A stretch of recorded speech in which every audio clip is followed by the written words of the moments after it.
Here we go. You need the earphones? Here we go. Okay, you can just talk right in there.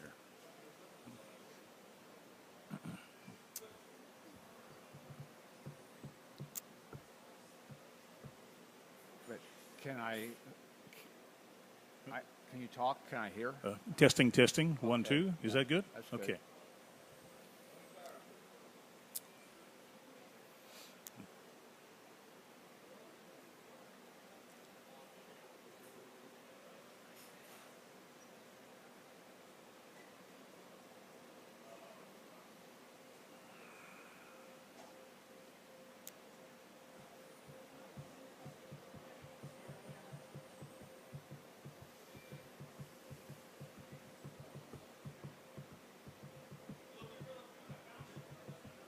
Your show will go live in 5 seconds. 4, 3, 2, 1.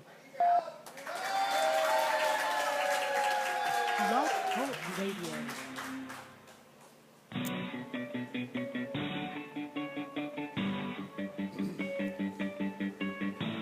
Now, from the world's most famous beach, from where beach racing began, it's the Legends of Racing radio show. Live from racing's North Turn Beach Bar and Grill in Ponce Inlet, Florida.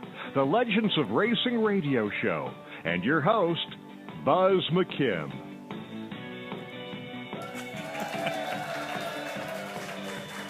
Thank you very much. Oh, what a lovely applause. Thank you.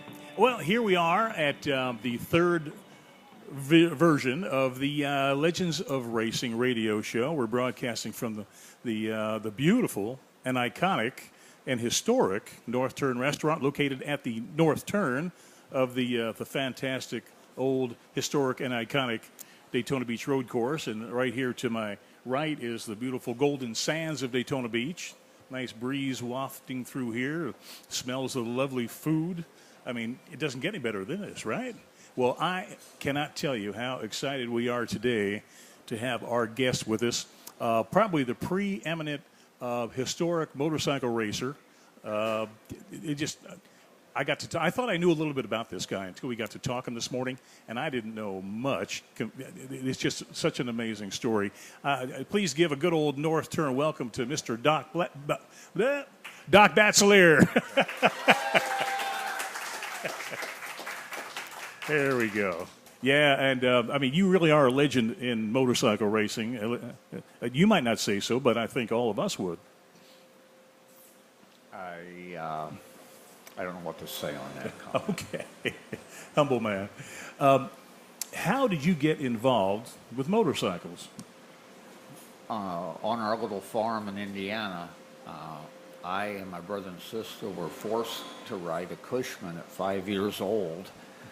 Automatic transmission, you put a gallon of lemonade, and then you go out in the field and deliver lemonade. Mm-hmm. And it just kind of grabbed you then, huh?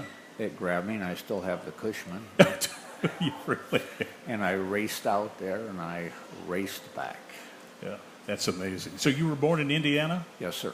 Okay. Now, I know your dad was Andy, who was also a motorcycle aficionado. What is your real name? Robert. Robert, okay. Where did the doc come from? I was trained in the military and civilian schools to be a equivalent of a nurse practitioner, independent duty ship's doctor. Is that right? Yeah. Well, you came by it honestly then, didn't you? Well, I was on a spy ship, USNS Dutton, Is that right? independent duty, and a year after a ship got blown up off of Israel, some of the ship I was on. Mm-hmm. Yep. Yeah. Well, what was your first motorcycle? First one that I helped her buy was a 58 NSU, and I still have it. NSU, is that right? Yeah. Yeah. Well, how many bikes would you say you have owned over the years? Quality ones, 200. Wow. Or more, but a lot of lesser ones that just kind of came and went. Yeah. Now, you really are kind of like the king of the Indians, I would say. I've been passionate about Indians ever since. One of my mentors was National Number 57, Bill Kosis, who was a Harley dealer. after the Indian folded, and I was fortunate enough with Bill Kosis, and then in our area, Jerry Callan, Hap Darst, Harry Molnar, down the road at Raleigh Free. So I was exposed to a lot of national number racers, but also they were many of them were IndyCar racers, and a guy named Tommy Romanowski was an IndyCar crew chief on called the Drury Special. Mm-hmm. Yeah, you mentioned IndyCar. There's an awful lot of the big stars in IndyCar and NASCAR who got their start on motorcycles. Paul Goldsmith, two-time Cup champion Joe Weatherly, Bill Champion, who was the mentor to Ricky Rudd, Joe Leonard, and so many of those guys. And Raleigh Free that you had just mentioned, he tried to run Indy a time or two, and I remember seeing a picture of him on the Bonneville Salt Flats, and I'm not sure what he was riding, but here he is to get the speed he needed. He's holding on to the handlebars, he's got his head down, and his feet are straight out the back. Now that is a guy with a lot of guts. He was wearing a bathing suit. A bathing suit? He was naked except for a bathing suit. I missed that tennis shoes. But he tried that on an Indian also in the 30s. He was an Indian dealer and then a Vincent dealer. Amazing. Yeah, I guess there's nothing that these guys will try to do to get a little bit more speed. Now, you've competed a lot, not only just shown bikes, but you've actually competed in actual events over the years, haven't you? I'm still an active road racer. I race AMA Vintage, FIM, that's the World Organization, USCRA, ARMA, and I was fortunate enough to race in Europe, sports cars and motorcycles. Right. Now, there are a couple of lovely ladies in your life that are kind of, they kind of picked up your habit. You want to talk about them a little bit? Well, my wife, I just came out of Guatemala on a motorcycle, and I was on Main Street, and my wife thought I was German, and then we talked about racing, her and a group of friends, and I was racing Balda Twins at that time with Scotty Parker, had never ridden the high banks in Springsteen, and it was cold and snow in Germany, and it was so beautiful here, and I was single, and my wife, my story varies from hers. So you think it was love at first sight, pretty much? It was more than love. It was, I can't remember the German term, it was more like a sledgehammer. Now, there's a German lady right there who would know what that term is, right? Love at first sight? Oh, okay, you got your, yeah, all right. Who's the German lady? The German lady with the purple hair right there. She can't hear me, but I think the term was the Bisneluk, something like that. Hit me with a hammer. My wife's a Bavarian. There you go. An Oberpfälzer. We'll get you guys together later on, for sure, yeah. But now, was Maria a motorcycle fan before she met you? She, typical teenagers and young, they would get their learner's license, then mopeds and 125s. That was their freedom to explore the country. And right over the hill from my wife was a guy named Schlepp Schlugel, who was Tony Mong's mechanic.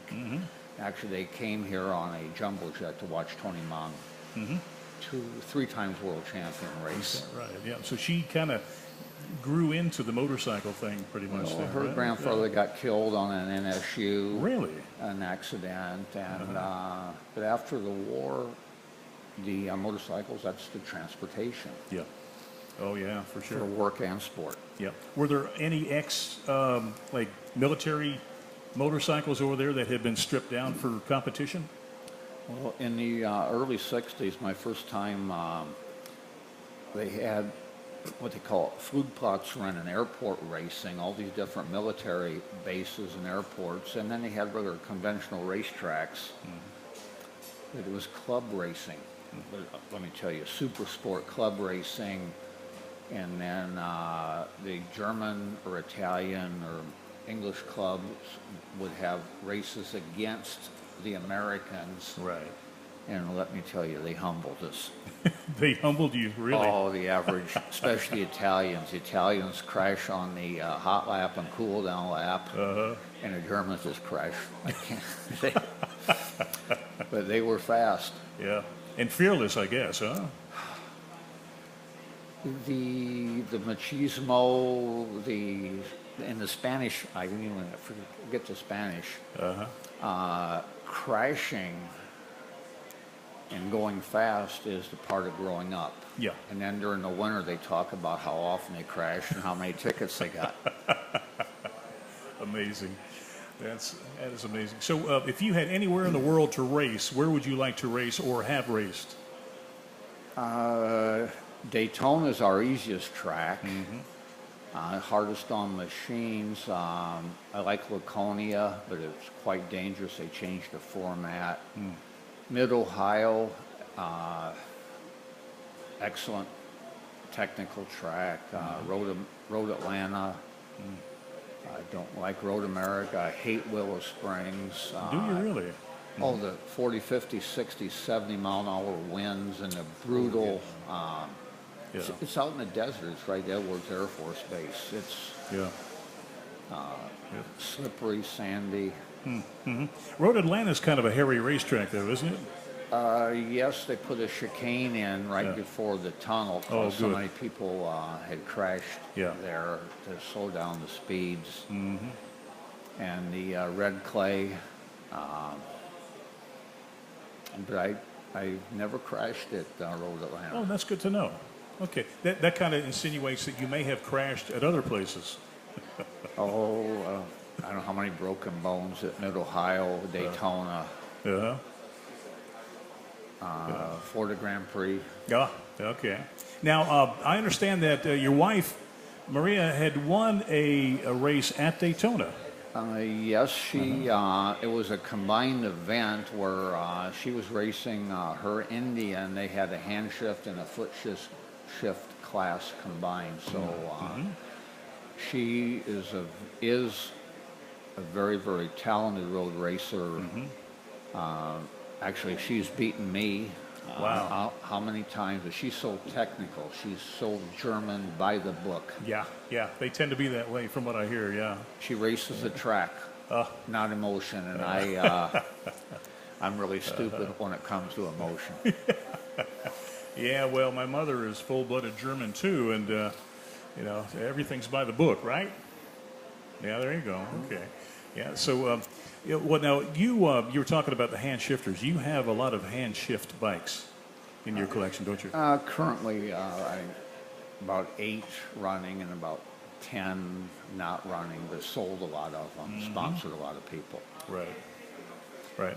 I believe we're about ready for a break, and so what we're going to do, we're going to break away to give a little props here to some of our sponsors, and we'll be back with Doc Batsleer and Batsleer. I'm going to get that right now. I've known you for years, and I keep screwing up that name. Doc Batsleer. It's a Flemish, Belgian name. Oh, I see. Okay, in just a minute.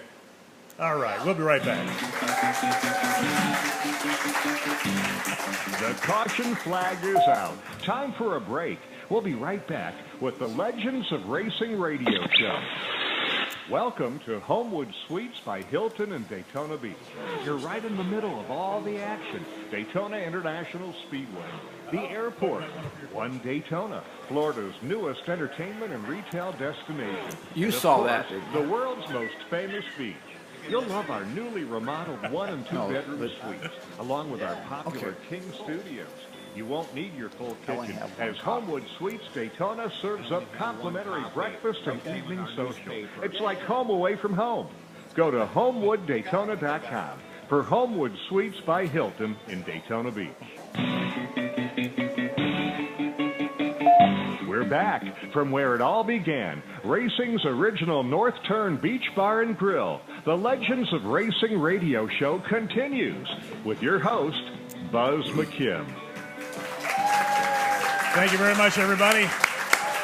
There we go. We're gonna have to tighten up on our cheerleader over here.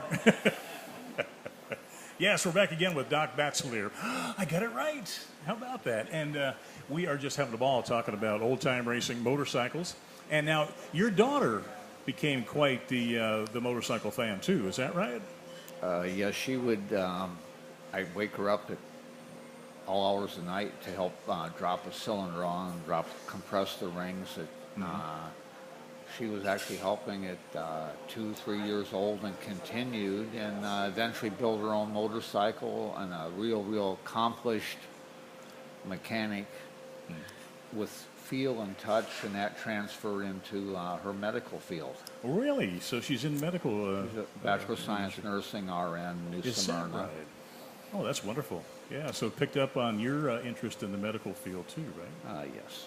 Yeah, but she was born with that touch, though, wasn't she? She can reach in a bucket of shims, and if she needs a 12,000, she can just feel something within a thousandth or two. Wow, see, that's a gift. That's for sure. She is gifted, and she's pretty too. Yeah, she's pretty, yeah. Like her mommy. Now, you've got some pretty amazing bikes, as I recall. You had one that was connected with J.P. Morgan, is that right? Yes. In 1976 or 7, I got wind of an Indian called a TT model, 1915, original paint.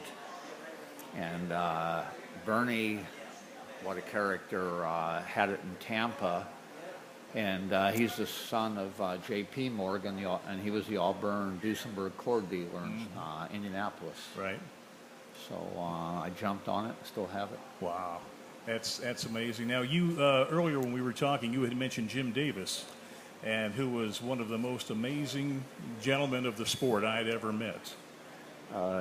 Jim Davis was the ultimate character, besides being fast, and I can't put myself on the machines that he rode and raced, and the splinters and the danger. Yeah.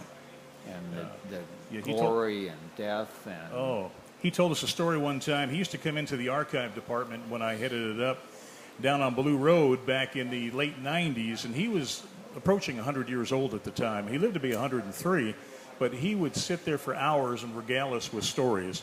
And to show you how far back his career went, he retired from racing in 1929. And he had been the captain of the Harley-Davidson team and the Indian team, and he was one of the first riders to wear leathers. And most everybody thought he was kind of a wuss. What's wrong with you?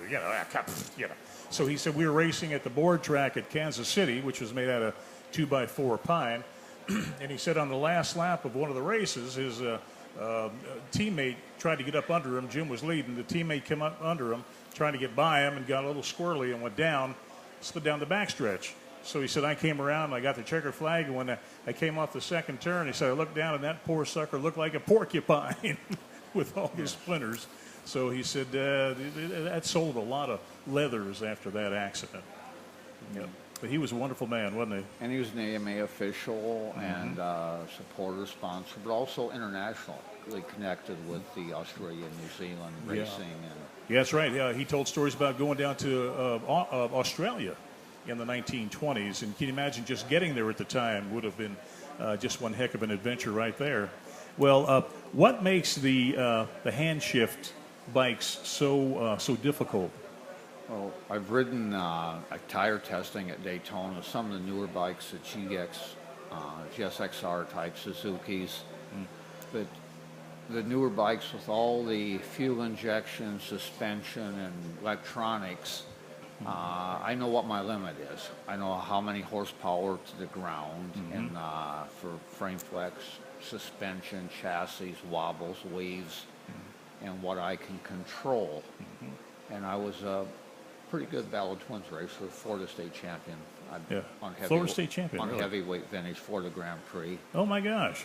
Back with Dick O'Brien and Jess O'Brien were Florida Grand Prix guys. Right. But a true racer, to make a slow bike go fast, that's the ultimate thrill. The worst thrill in any sport is to have something fast and race it or ride it slow. Yeah. And to over 110, 115 mile an hour on an 85-year-old bike. I have an overhead Cam Norton too, the suspension, but the front brake, you got pogo, wheel hop, rear wheel hop, frame flex, wobbles, frame flex so bad that it'll jump out of gear, which happened to me at Daytona on the Oh my horseshoe. gosh. And it's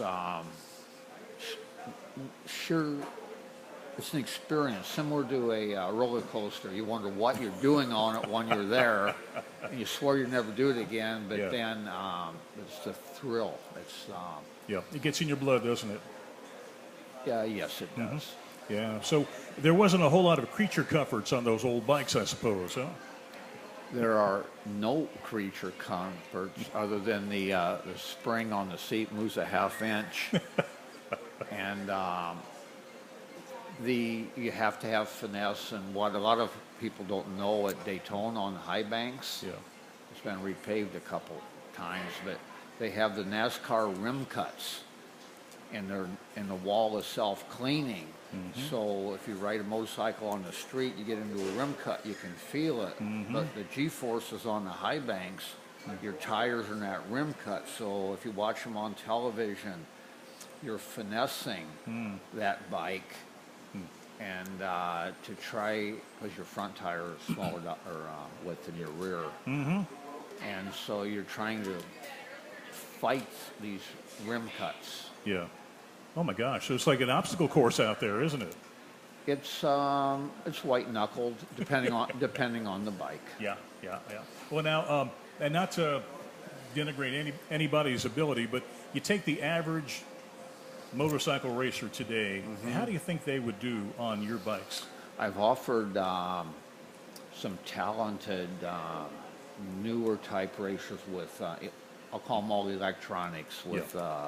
Rear wheel control and anti-brake and any of this, and they almost want to do the sign of the cross because it's just so foreign to them and for them. Sure. Yeah. Well, it'd be like taking one of your drivers from today and putting them in an old 1939 coupe and putting them out here on the beach. It would probably be like an alien world to them. Well, I'm not knocking the new group or the old, but if you just ask the person, if you had your choice, if you would want to run Daytona in a new Porsche or in a 64 Porsche. Yeah. And some guys, it's much more difficult in the vintage. Yeah, but it's a challenge, though. The challenge is much greater, and you have to have a better feel. Yeah, put you to the test, doesn't it? Yes, sir. Yeah. Have you ever been scared on a bike? The scariest I came out of on the high bank at Daytona, and I'm in a frame flexing wobble, a Bella Twins race, practice, and I'm heading to the wall, and that's where two of my friends got killed right up there, Jimmy Adamo and another Randy Glenn. Yes. And I'm climbing the high bank, I'm in this wobble, frame flex, and at the angle you can't let on the gas, and you can't shift, so you keep it pinned, and Springsteen passed me between me and the wall. Whoa. So that was the scariest. So who was the bravest rider you've ever seen or met? My wife. There you go. Good answer. Good answer. Well, we were racing for first, second, third. I don't know how many times we changed it. And coming around the International Horseshoe, she came underneath an overhead Cam Norton, and I came underneath her, and our three apexes met, and I saw daylight underneath her rear wheel, and but she saved it. Is that right? Wow. Now, did she know she had these amazing skills before she met you?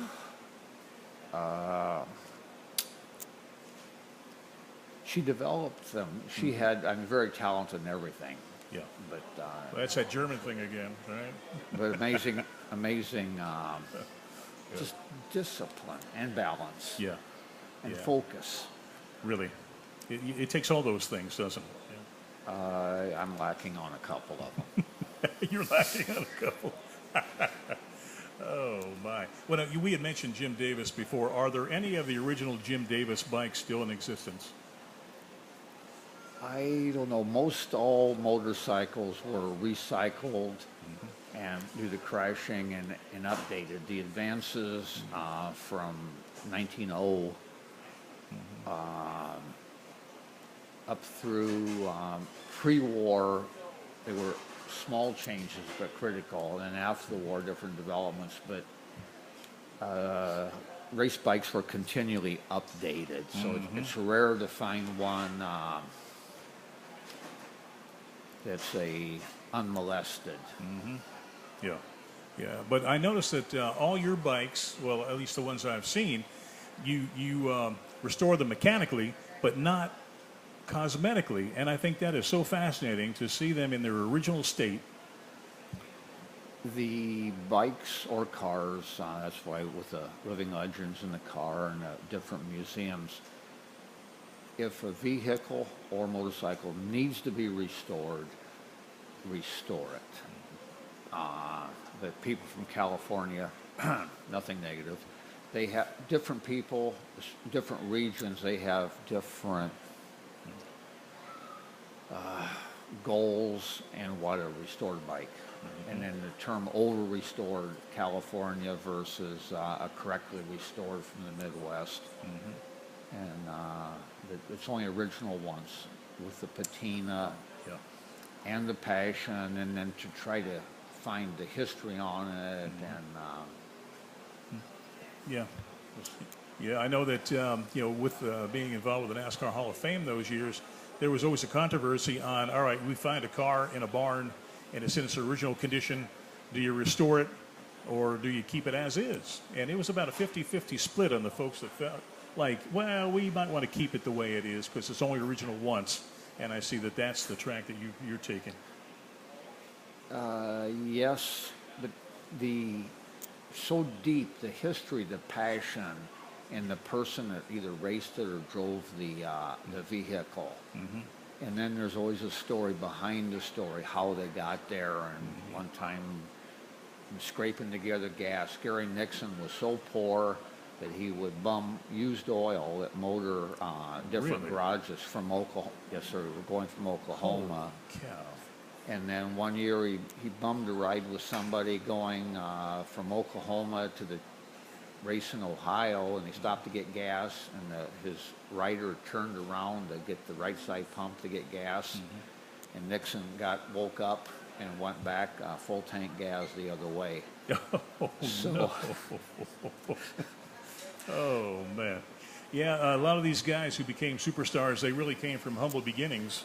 You talk to some of the old stock car racers, Ray Evernham used to have to borrow gas money to get home and all this sort of thing. So I think that sort of thing probably makes you work a little harder to try to make it. And when you finally do make it, I think it's probably that much sweeter to see what you've overcome.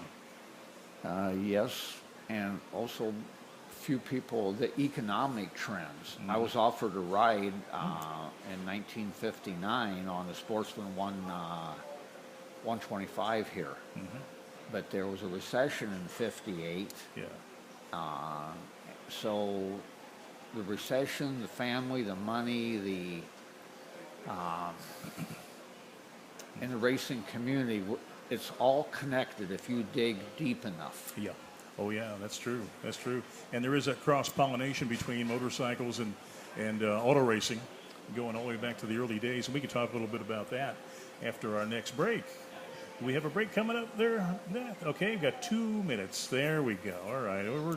We're learning about these break things here. But, yeah, it's back in the early days, like the first time they raced on the beach up in Ormond, Oscar Hedstrom was here, the fellow who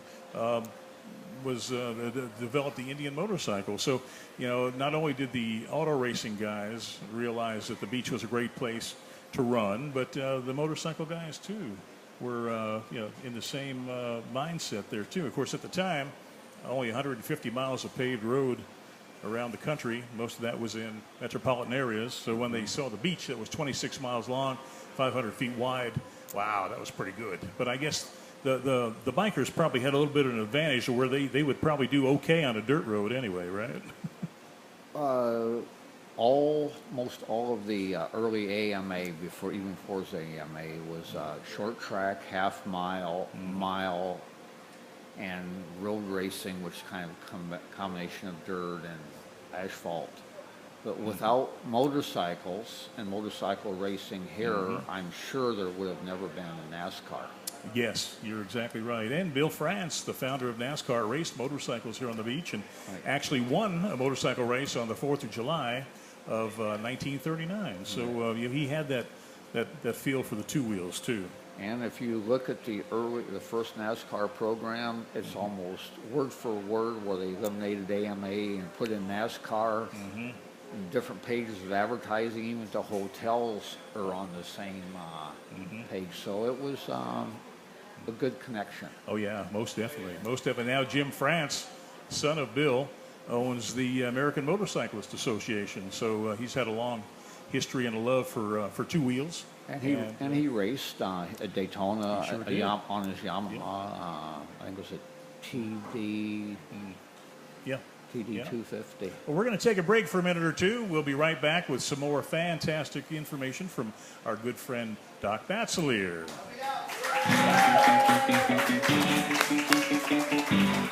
The caution flag is out. Time for a break. We'll be right back with the Legends of Racing radio show. Racing's original North Turn is our broadcast headquarters. If you're looking for a good drink, great entertainment, and the best in food, you're right on the beach at Racing's original North Turn. Rhonda and Walt invite you to come on down to dinner tonight. Here are a couple of testimonials. These are actual testimonials from people who have enjoyed the North Turn. Been there many times, always great food and drinks, great location on the beach. And another, what a great experience. It's my new favorite restaurant in the Daytona Beach area, Racing's original North Turn on South Atlantic Avenue. That's A1A in Ponce Inlet, about 3.2 miles south of the Dunlawton Bridge and A1A intersection. It's Racing's original North Turn, a restaurant, museum, bar, gift shop, live music. That's Racing's North Turn. Racing's North Turn has been voted by you top 10 beach bar 7 years in a row. Next year, they're going for top 5. We're back from where it all began. Racing's original North Turn Beach Bar and Grill. The Legends of Racing radio show continues with your host, Buz McKim. Thank you very much. And we're back here with Doc Batsleer. And Doc, I think the first time I had ever met you or heard about you was in 2003, when we celebrated the centennial of racing in Ormond Beach. And you were there with your bikes, and your family was there. And what's really neat is that they dressed in period costume, which really got my attention. I thought that was very, very cool. And it really helped set the stage for that event. And it was a great success. And you all certainly were a big part of that. And you kind of grabbed my interest right there. Talk about grabbing. There was this man walking down the beach, and I said, "Excuse me, can you help me out and race one of my motorcycles, Wally Dallenbach?" Really? And I said, "Can you ride it?" And he just flipped a leg over it, foot clutch into gear, and just took off. Wally Dallenbach. That's amazing. Did you? Is there anybody that you ever would like to have had ridden one of your bikes that you never got a chance to give them the opportunity? Dick Mann rode one of my bikes at Daytona. Bugsy. Yep. Yeah. And Chet Dykegraph. Actually, one year at Daytona, Ed Kretsch Jr. on my wife's bike. Oh, yeah. They needed a celebrity to take a hot lap around the speedway for the Daytona 200. Ed Kretsch borrowed a helmet and then tennis shoes, climbed a high bank. You're kidding. Right, and that didn't go over too good with any of the marshals or the AMA people. I can imagine. Yeah, Ed Kretsch Sr., well, he just looked like he was, kind of chiseled out of granite. He was amazing. And just a man's man. And he won the first Daytona 200 on the beach in 1937. But he came back again in 1956 and was part of the Pontiac factory stock car team. Cotton Owens was the main driver, and Ed was his teammate. And I believe they came back in 1957 also. But, Ed dabbled a little bit in stock car racing. But one of the things that really helped put the Daytona Beach, Ormond Beach area on the map globally was, I believe it was 1906 when Glenn Curtis came to town. I think it was '07. Was '07, okay. With a V8 motorcycle. Yes. And if I remember, 112 or 120 mile an hour. 137. 137. 137, yeah. What was amazing, though, that scientists did not think that you could breathe. You would die if you went over 80 mile an hour. That's right. Without shrouding on your face, because over 80 would take the air out of your lungs. Mm-hmm. And on bicycle tires, wow. And I remember seeing a picture of that bike, which is on display at a museum up in New York, but it had these humongous long handlebars, and he sat way back on the frame with these long handlebars. I don't know how he handled the darn thing. I mean, he was extremely brave. V8 motorcycle in 1907. He locked together 4 V-twin Curtis motors. Really? And they were also involved in aviation at the time. That's right. And in aviation and early race cars and motorcycles, they were all progressing. And, and using those air-cooled engines was just a natural for the airplanes, wasn't it? Well, they were very, very light, unbelievably well made, but fragile. Mm-hmm. Yeah. And then Glenn went on to become, a major pioneer in the aviation industry, and he also has he was awarded the first pilot's license number 1, and the old Museum of Speed that was here on Route 1 in South Daytona had a copy of that pilot's license on display. So you talk about starting at ground zero. Now that speed was not eclipsed on the beach by a motorcycle until the late 30s when Joe Petrali came down here with a super duper aerodynamic Harley Davidson that was factory sponsored, and it was an amazing bike, beautiful bike. Yes, but it was not really the fastest. It was probably the fastest Harley, and it did set records. Yeah. But at the time, the Germans. Those Germans again. Yep. What is up with that? Well, it was the Germans and the Italians with their motorcycles and aviation. Yeah. They were setting unbelievable aircraft and motorcycle records with 500, what they call FIM classes. Wow. And that's something that history often doesn't cover, the competition between the European and the Americans, and the type of machines that with the European roads versus the American mindset and the V-twins in our roads. Yeah, but they were really kind of ahead of most everybody, weren't they? Yes, the Italians, amazing. How about the Czech bikes? Actually, my wife and I were fortunate. We traveled in the CSSR when the Iron Curtain was up 3 times by motorcycle, once by Corvette, but that's another story. Have you ever thought about writing a book? I think it would be one heck of a story. Well, I and my wife, we're still doing it, so really? Maybe when...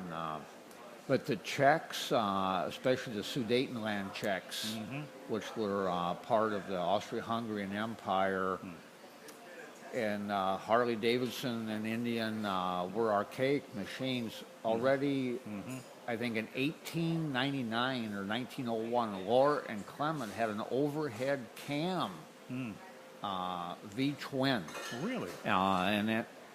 And NSU and some of the compressor bikes and the multi-cylinder bikes, really amazing. Yep. Now, you had mentioned when we were talking earlier about the Vincent.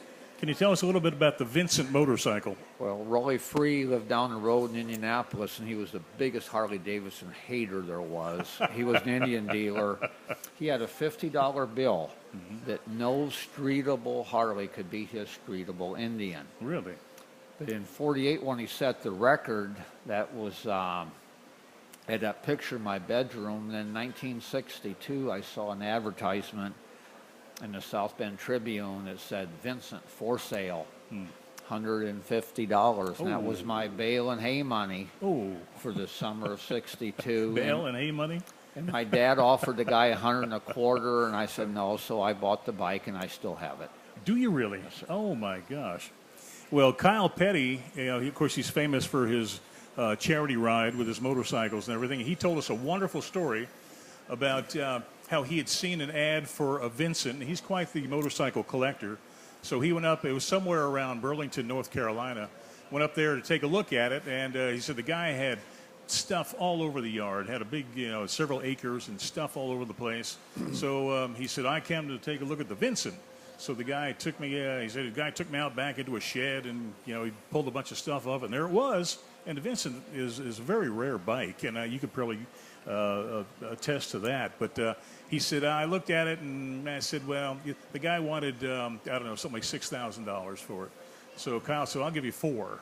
And the guy said, no, I couldn't take any less than that. And so Kyle said, well, all right. But Kyle said, I felt kind of bad that I didn't buy the bike from the guy. So I went ahead and I bought an old Plymouth station wagon for my dad. So we restored that and everything was fine.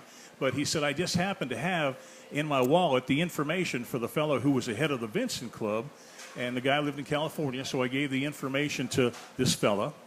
I said, you might want to call him and find out, what it's worth, if you knew anybody that'd be interested in this rare bike.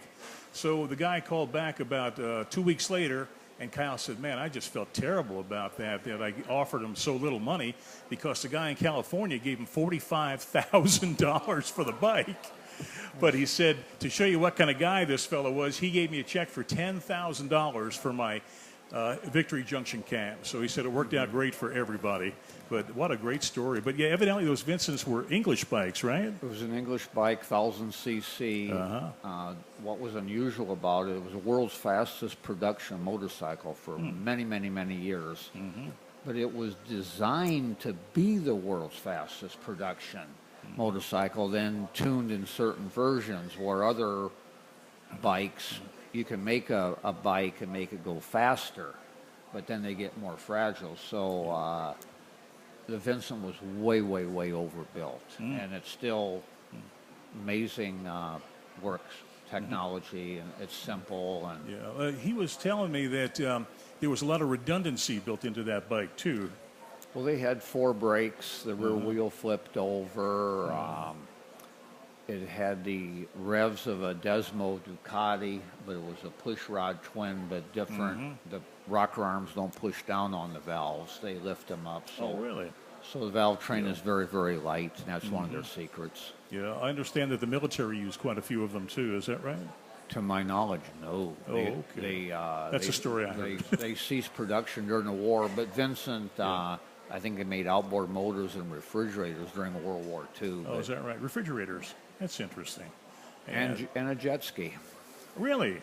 Well, that's all right. Did they invent it or did they just perfect it? That I don't know, but it's in the Vincent history books. So how many different motorcycle manufacturers do you think there have been over the years? Is there any way of knowing? I think there are 400 in the United States alone. Really?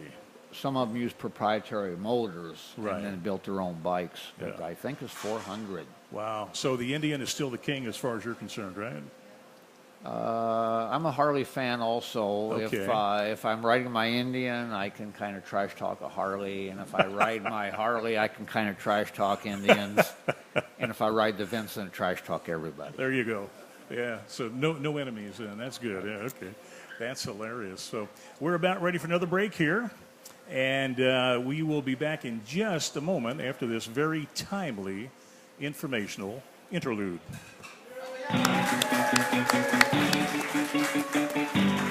The caution flag is out. Time for a break.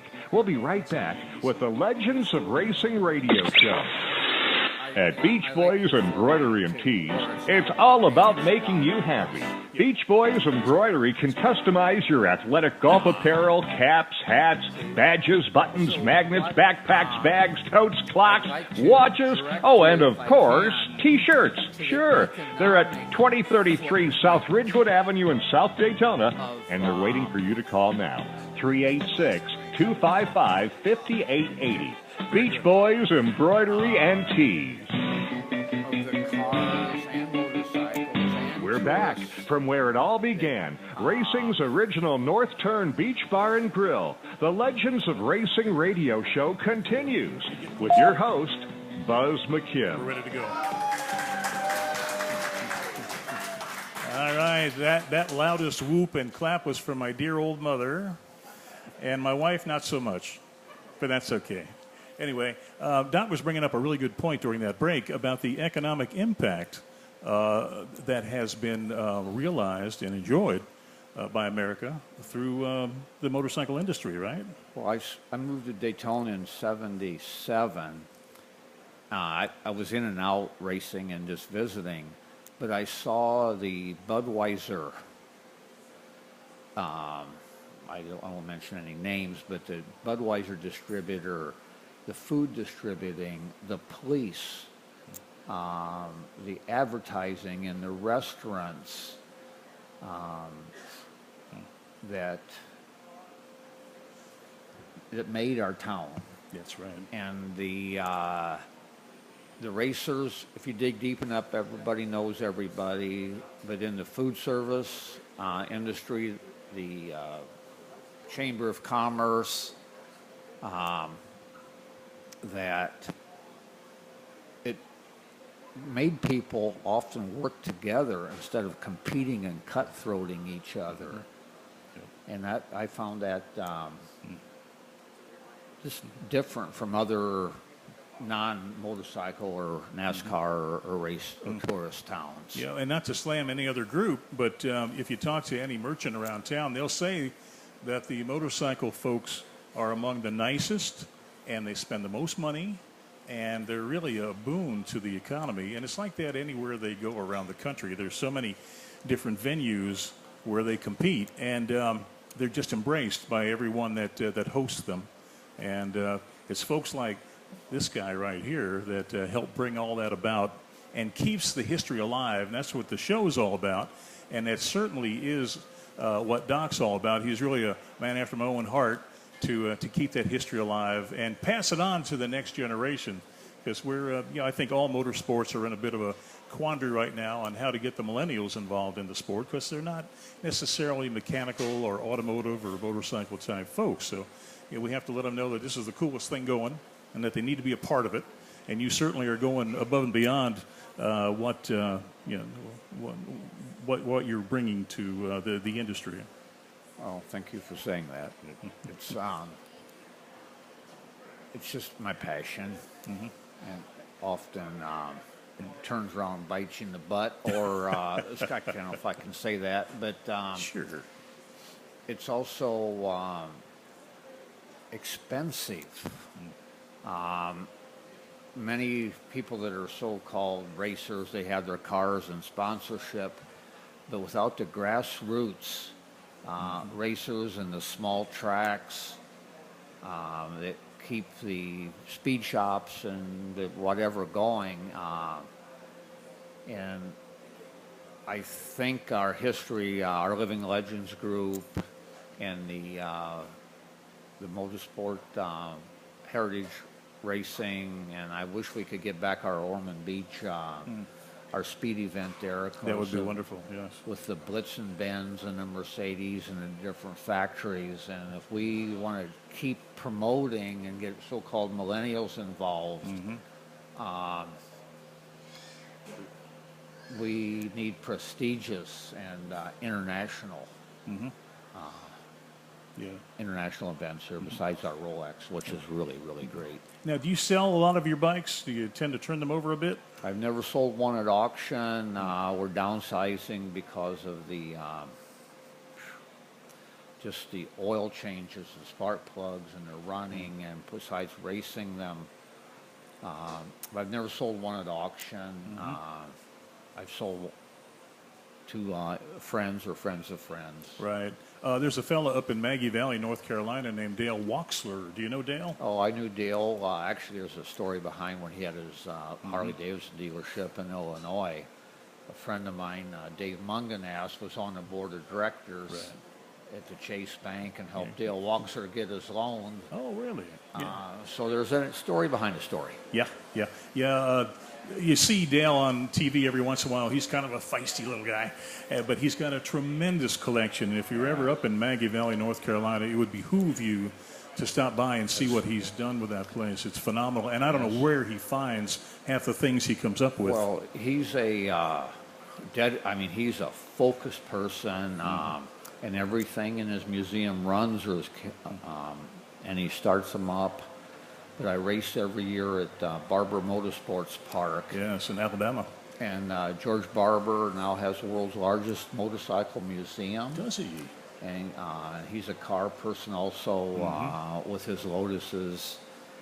And the racetrack, the grounds. It's a Disneyland of a motorsport. You won't see a cigarette butt on the ground. Wow, nice. Now, how about Mike Wolf from American Pickers? Have you dealt with Mike on anything? I knew him 40 years ago when he was selling kind of scooters and whatever at Davenport, Iowa. I don't know how to say this. I don't agree with his buying to make profit. Oh, I see. And also, if you make a profit, I wish you hadn't asked me that. Okay, we'll move on to something else. I remember a few years ago, there was an episode where he found an old Curtiss engine, and he paid what I thought was an astronomical amount of money for it, but maybe that's just me thinking, but I don't know what the real story was.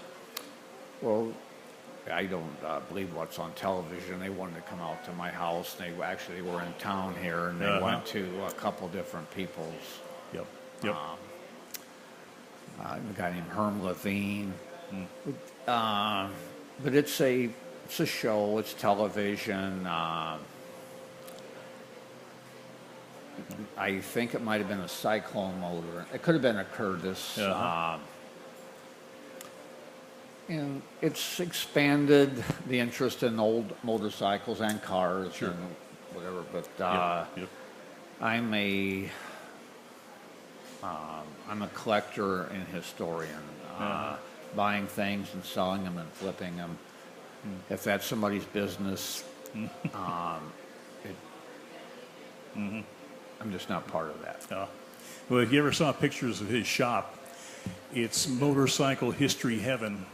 And if you close your eyes and think about what the ultimate shop would look like from the period, not a lot of frills, but it is just gorgeous with the stuff that's sitting there, the motorcycles and the parts and the signs and the tools, and it's just perfect. And I wondered, I noticed most of your bikes are numbered 35. Where did that come from? That was one of my race numbers, and finally, in the I'm going to say in the 70s, it stuck with me in different organizations, and then when I was racing, and I'm still racing 4 or 5 organizations, and that just became my number and what I was associated with. And but often I'll take 5 or 6 bikes to the track. Really? And sometimes I'll Velcro a number with safety wire and let a sponsor another rider. And these events don't pay you mileage or anything, do they? I mean, you do it on your own dime, don't you? Yes. No money, no mileage, and thank yous are worth so much money, especially when there's a friend of mine, Gary Gray, an engineer for Indian Motorsports. Sure. And I sponsored him and his boss, Steve Minetto, who are involved with the American Flat Track and the Indian company. And it's just, some people make money. I lose money. You were mentioning, I guess it was an event you were at, and you happened to see a guy standing in the background there leaning up against an old bathtub Porsche. Where did that take place, and who was that fella? That was in Los Angeles suburb, Bud and Dave Eakin's shop, Triumph dealer, and they just completed the Steve McQueen jump a couple years ago on the Great Escape. But anyhow, Steve McQueen was water standing his bathtub Porsche at Bud and Dave Eakin's shop. I'll be darned. And then kind of ended up lined up and sold an Indian 4 sidecar later. Really? Wow. Yeah, he was quite a racer, wasn't he? A real enthusiast, again, focused. He, even when he was water sanding, he's almost over the edge focused. Yeah. Yeah, I know he ran Elsinore a few times. Yes, with other guys, Preston Petty, and he was on the International 6-Day Trials team. Really? And he was a real gifted motorcycle racer. Right. Now, this is something that's on my bucket list to go see, but not to go race on. Would you ever consider racing the Isle of Man? No, that's way over my head. These guys, I tell you, that's the speeds and the danger. It's just unbelievable. Yeah. Yeah, if you get on YouTube and pull some of those videos up, it's mind-boggling. It's a little island between Scotland and England, right? And these guys are nuts. I mean, little narrow roads, no guardrails, stone walls, cliffs. And no speed Yeah, limits. 32 mile. Yeah. Right. And, I mean, if you go out of bounds, you ain't coming back. It's one of those deals, you know. And but I can't imagine, and it is one of the, if not the most dangerous circuit in the world. And these guys show up every year ready to go take their chances. we used to be on the World Grand Prix, but they pulled it off due to the danger. Yeah. But the track is so long, you can have the sun on one hill, rain on another corner. The jumps, cobblestone streets. It's spectacular to watch, but it's not for the faint of heart. No, it isn't. I would say, yeah, absolutely. Well, you know, these folks came out today to not only enjoy the good food and the nice atmosphere, but to listen to someone who really knows their stuff, who really has a passion and knows what they're talking about. Is there any advice you'd give them? Just if you do it right. If it doesn't kill you, it only makes you smarter or stronger. And if you don't have it, you can't see me pointing my muscles, but if you don't have it here, you got to have it here. I got you. And then the four things that we learned on the river boats, you analyze every situation, then you improvise, then you adapt, and then you overcome.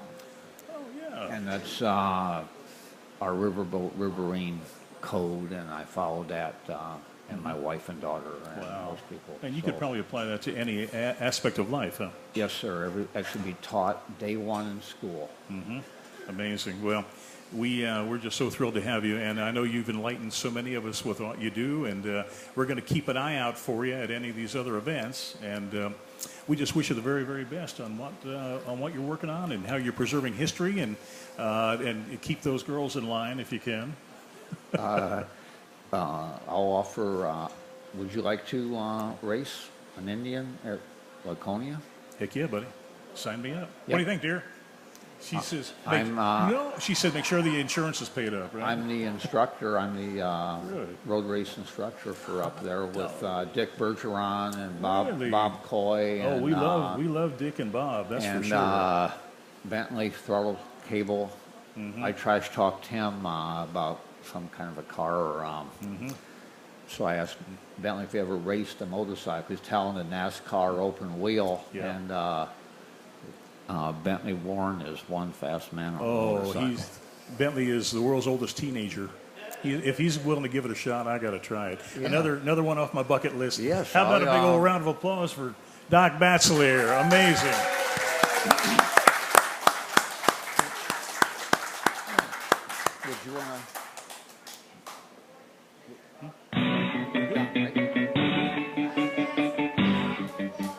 Legends of Racing radio show originates live from the very spot where beach racing began, Racing's North Turn Beach Bar and Grill.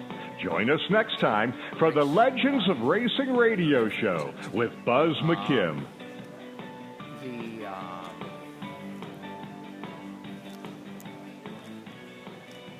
Quickly, there's whatever, how many billion people in the world? 13 billion or something? And there's only a handful of people. Thank you for doing using this, Blog just Talk to be Radio. there Goodbye. With the group. Oh, gosh. And you know, our group is why I'm inviting you to promote this. Buzz Canner with American Iron. Yeah, right. I sponsor him, and then Bentley. And I usually take up 5 or 6 bikes to Laconia and let notables do the best they can with what they have. We're on track by ourselves. Really? Oh, that's nice. And I'm the instructor. But with a light bulb went off, since you're our so-called historian to me, and you would know Bergeron, Coy, and Warren. Absolutely. That wouldn't that be really cool to connect? Oh, yeah. And then to start your own bike and have your whatever. Oh, sure. But Laconia is The wall of shame. Well, we all got to get on that one. Okay. You want to shoot it here? Yes. Okay, great. Oh, all right. I don't want to get this belly in the way. He says he doesn't want his belly to show.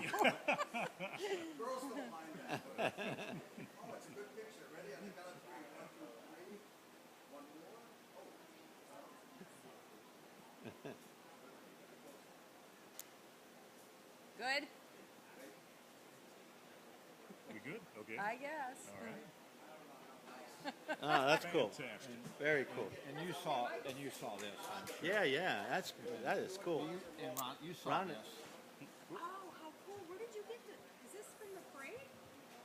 Look, What is this? that's I thought you'd have. Photos. I thought you'd have 100 copies of I this. don't have 100 copies of that. I think you could probably get some from. I don't even know if I have one copy is of that Coast?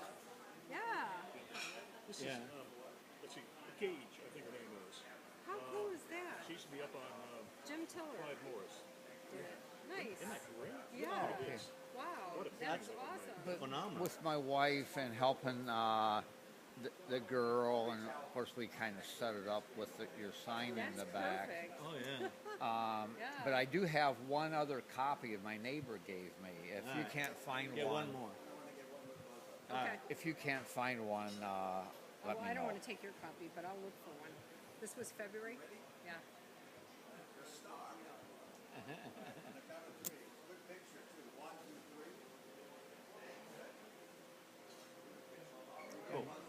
Very cool. And thanks so much for doing Oh. this. Wanna, Oh, I hope it turns out really good. what's the you can? The date is April 18. Oh, okay. Oh, yeah. Now Okay. that they're stars, you can't get them. I gotta get a picture of Buzz in it. Did you see that article? Yes. Nice. You can't go anywhere. One more picture We with got to get Buzz up here. then you're released. Buzz, You're on call. you got to get one more TV shot. Get in here. TV shot? Come on up here. Cool, man. Cool. Okay. Holy smokes, it's hot up here. We need a fan. Yeah. There's a fan in order.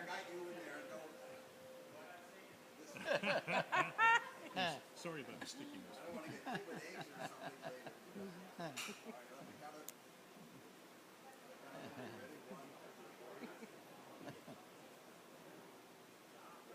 Cool. Thank you. Very nice. Awesome. Oh, I'll tell you, that was so much fun. Had you seen that article before that I